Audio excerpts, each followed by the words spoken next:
লাহেকৈ কওক, শান্তি পাব, অহংকাৰ এৰক, সন্মান পাব, সন্তুষ্ট থাকক, সুখ পাব। পৃথিৱীৰ সকলোতকৈ শক্তিশালী বস্তু হ'ল লোহা, যিয়ে সকলোকে কাটিব পাৰে। লোহাতকৈ শক্তিশালী বস্তু হ'ল জুই, যিয়ে লোহাকো গলাই দিব পাৰে। জুইতকৈ শক্তিশালী হ'ল পানী, যিয়ে জুইকো নুমুৱাই দিব পাৰে। পানীতকৈ শক্তিশালী হ'ল মানুহ, যিয়ে পানীকো পান কৰি দিব পাৰে। মানুহতকৈ শক্তিশালী হ'ল মৃত্যু, যিয়ে মানুহক ধ্বংস কৰি দিব পাৰে। আৰু মৃত্যুতকৈ ডাঙৰ হ'ল আশীৰ্বাদ, যিয়ে মানুহক মৃত্যুৰ মুখৰ পৰা ঘূৰাই আনিব পাৰে। লাহেকৈ কওক, শান্তি পাব, অহংকাৰ এৰক, সন্মান পাব, সন্তুষ্ট থাকক, সুখ পাব। মানুহে যিমান সোনকালে অতীতক পাহৰিব পাৰে, সিমান সোনকালে সুখী হ'ব পাৰে। শৰীৰ আৰু সম্পত্তিক লৈ কেতিয়াও অহংকাৰ নকৰিব, কাৰণ অসুস্থতা আৰু দৰিদ্ৰতা কেতিয়াও কাকো কৈ নাহে। মন বেয়া হ'ব পাৰে, সময় বেয়া যাব পাৰে, লোকে বেয়াকৈ ক'ব পাৰে। আপুনি ধৈৰ্য ধৰক, অপেক্ষা কৰক আৰু পৰিশ্ৰম কৰক। চাব, আপুনি নিশ্চয় সফল হ'বই। 5টা অভ্যাস আজিয়ে ত্যাগ কৰক। জোখতকৈ বেছি আনৰ দয়া কামনা কৰা, পৰিৱৰ্তনক ভয় কৰা, অতীতক ভালৈ ভাবি থকা, নিজকে সৰু বুলি ভবা, অতিৰিক্ত চিন্তা কৰা।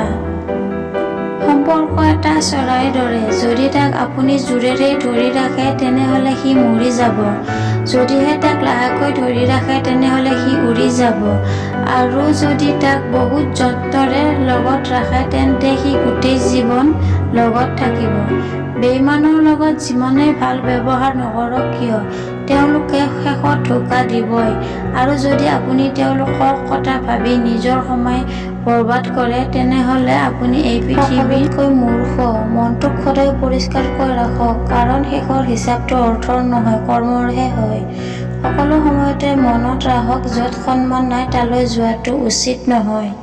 যিজন মানুহক সকলোতকৈ বেছি নিজৰ বুলি ভবা হয়, সেই মানুহজনেই সকলোতকৈ বেছি কষ্ট দিয়ে। এই 4টা বস্তু কেতিয়াও ঘূৰি নাহে।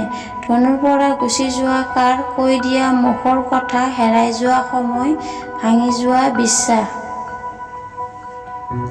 আপুনি নিজৰ কাৰণে যি কৰিব সেইটো আপোনাৰ লগতে গুচি যাব, আৰু আপুনি আনৰ কাৰণে যি কৰিব সেইটো সকলোৰে মনত চিৰজীৱন থাকি যাব। ইচ্ছাবোৰ বৰ অদ্ভুত, পূৰণ নহ'লে সলনি হৈ যায়, আৰু পূৰণ নহ'লে বৰ কষ্ট দিয়ে। নাৰীৰ ভালপোৱা তেতিয়া বুজি পোৱা যায় যেতিয়া পুৰুষৰ কাষত একো নাথাকে, আৰু পুৰুষৰ ভালপোৱা তেতিয়া বুজি পোৱা যায় যেতিয়া পুৰুষৰ কাষত সকলো থাকে।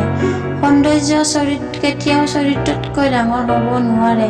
3জন মানুহৰ ঘৰত কেতিয়াও নাযাব, যিজনে ডাঙৰ অপৰাধ কৰে, যিজনে আপোনাক অপমান কৰে, যিজনে মানুহক সন্মান নকৰে, নিজকে উচ্চ বুলি ভাবে।